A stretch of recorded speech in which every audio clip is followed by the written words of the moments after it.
black thing go from left to right, and I thought, I'm going to die out here. No one's ever going to know. I couldn't believe what my eyeballs were showing me. I'll never forget how evil the eyes were. It was horrible. I mean, I've never seen nothing that evil. It ran towards me at a rate that I can't even explain. Turned and stared at me, and this look of, I just want to kill you. I want to say it was human, but it wasn't. He was yelling at me to grab a gun, grab a gun. I was like, for what? He said, just grab a gun. And there's footprints all the way to the door of my house. It had went inside my garage all the way to the door. 911, what are you reporting? Jesus Christ, you better... Sir? Zia! Hello? Get somebody out here. What's going on now, sir? That son of a bitch is about 6'9", I don't know. Do you see him now, sir? Yes, I'm looking right at him. Uh-oh. You're listening to Sasquatch Chronicles. Check us out online at sasquatchchronicles.com. If you've had an encounter, email me. My email address is wes@sasquatchchronicles.com.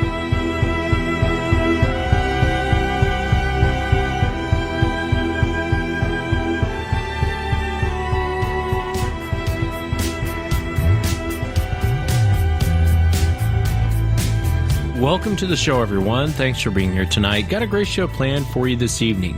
Going to be speaking to Joe, who had an encounter out there in California. You got a really good look at this creature. He was very close to it. Definitely stay tuned for that. Also be welcoming Bruce and Jan to the show. And they had an encounter when they were out hunting where they heard one of the creatures. Definitely stay tuned for that. It's interesting, as the more I talked with them and really reviewed their email, it made me stop and think. I almost wonder if the creatures thought they were a Sasquatch. You can see a picture of them below this episode. And, I mean, they, with the ghillie suits on and everything, it makes me wonder if there was something going on there. If you've had an encounter and you'd like to be on the show, shoot me an email. My email address is wes@sasquatchchronicles.com. And I'm finally back from my trip. I had a very productive trip. I'll probably go more into it here in the future. It's nice to be back in town. On Sunday, I'll be welcoming Ron Moorhead to the show, and he's going to be discussing his book, The Quantum Bigfoot. And one of the things I thought about doing for Sunday's show, I don't know if the members are interested in it or not, I'm thinking about doing like a small trivia game to win some merchandise. So if you're interested in doing that, shoot me an email, wes@sasquatchchronicles.com, and include your phone number, and I'll just grab the first couple. I sent a couple emails out, but I thought I'll just let if you're interested in it, shoot me an email, wes@sasquatchchronicles.com. Be sure to include your number, and I'll bring you on Sunday's show for a chance to win some merchandise, some Sasquatch Chronicles merchandise. Let's jump into it tonight. I want to welcome Joe to the show. Joe, thanks for coming on. You're welcome. You're welcome. And when did your encounter take place, Joe? It was back in 91, 26 years ago. Oh, wow. It happened about June, like in June. Okay. And it was in California, correct? California, right here in the Sierra. Actually, it was in the Sequoia National Forest. And if you would maybe start from the beginning, tell us what you were out doing and just walk us into what happened. Alrighty, since I was a little kid, we've been taking family trips up to the Sierras, and it's like a yearly family camping trip that we take. And my mom ended up passing away in '89. So that year we decided to keep the tradition going. So we went again after missing the year before.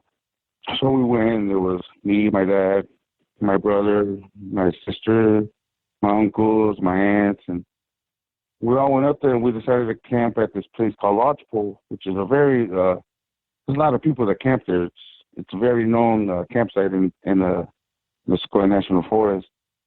And when you're camping there, there's a river that passes in between the campsite, and there's a trailhead that you could take, and it leads you to a waterfall, but it maybe takes you 4 hours to get there.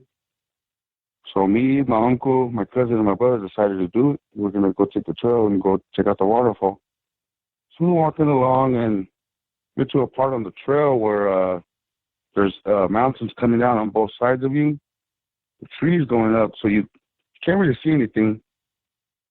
So we're walking along, and we started hearing like trees snapping and something coming down on the right-hand side of us.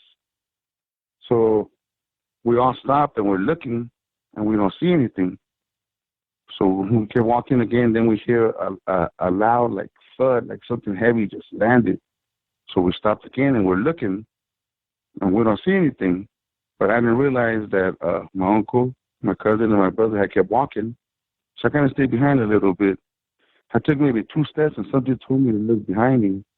It's almost like a mental thing. So I turn around and look, and I see this thing standing behind a tree, and it's got its hand on the tree. It's looking directly at me. It's rocking back and forth, either to run across the trail or I'm thinking to come after me. You see, I was 16 at the time. I was maybe 5'6", and this thing was way taller than me. I said it was at least, thinking back now, I said at least it was about 8 feet tall. But this thing kept on smelling the air, and every time it would smell the air, it would snarl on its nose and show its teeth. And his teeth looked like had 2 canines up in the top, 2 canines in the bottom. I got a real good look at this thing. I was looking at it for like a minute because I was so scared. I didn't know what it was going to do. I slowly backed away and then caught up with everybody. But this thing, I say I remember it had no hair on the face. Like I said, every time it smelled the air, it would make like us humans make that face, like when we're disgusted, we show our teeth and we snarl our nose. It was making that every time it smelled the air, it would do that. And it kept rocking the whole time too. And I will never forget how long his arms are too. They were past his knees. And then they had that day was very sunny, so the sun would come through the trees and everything. And I remember the orange fur, the orange reddish kind of fur. It was brown in some spots, and some spots it would even get white.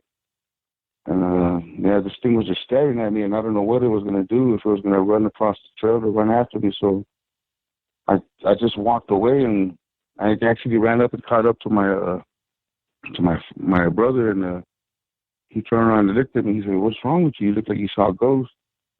But it was I had seen that Sasquatch, and then just. No, and then ever since then, I've just been intrigued by it. But that wasn't even the end of it, because the way the trail is, it goes back around and loops up the mountain where this thing had just came down. So I was even more freaked out when we were coming, we had to go back up the trail. And, that was my first encounter, but I'll never forget it. It sounds like it. And, when you see this thing, it's interesting how you describe it. It has canines on the bottom and at the top. And I've heard of a type where witnesses will report seeing that. And those tend to be, every report I've ever gotten of those kind, where they seem to have the canines upper and lower, they seem to be more aggressive, way more aggressive than, sometimes I've had witnesses on, and you can get a lot from witnesses. Witnesses that describe the teeth, I've had people say it's like chiclets. Everyone knows what chiclets are, the gum. And I've had witnesses say... You know how bricks are laid out perfectly? Yeah. That's almost what his teeth look like, but then they have the canine. And let's say the term Bigfoot and Sasquatch didn't exist. Can you describe the face for people, Joe? There's a lot of people who haven't seen them. And for those people, how would you describe this face? Would you say it was more human-like? Do you remember the nose? Do you remember the eyes? Yeah, it was more human-like. I remember the eyebrows, and it protruded outward a little bit, and the eyeballs sank in deeply. It had really, really dark like eyes, like almost black. And I'll never forget that. The nose, I remember, was kind of wrinkly, but when he smelled, it would wrinkle even more. And he had wrinkles on the side of his face, on his cheek kind of too. And I got a pretty good look at it. It had long fur coming down his forearms too. I'll never forget that too. It kind of reminded me of an orangutan. How they have that long